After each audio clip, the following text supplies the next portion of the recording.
interview from Fudge just yesterday. It's like, hey, if you're just a little rusty coming back into it, for Fudge it was Victor, Oriana for Bjergsen, right? Boom. Easy. And of course, the lane state for him was perfect.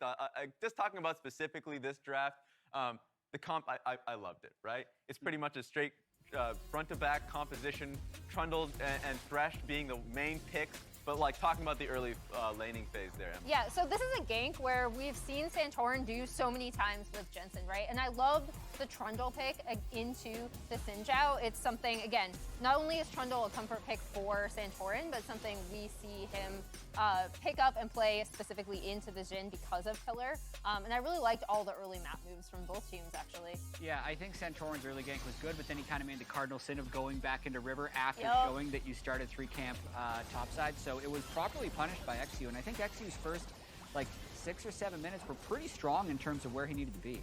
Yeah, that's the best part about it. If you're debuting into the LCS straight from amateur, just go with straight confidence.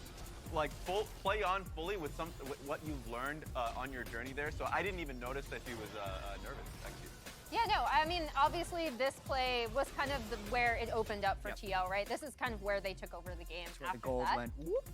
But I did like, just because they did, people who I talked to about XU with said that one of his things was how well is he going to communicate with lanes? Does he know where to be? Yeah. And I did think, like Jat said, for the first little bit of the game, he was tracking Santorin really well.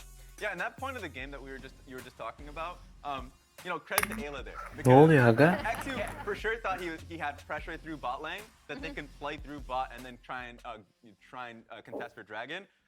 Lulu didn't want to step up to a Thresh hook.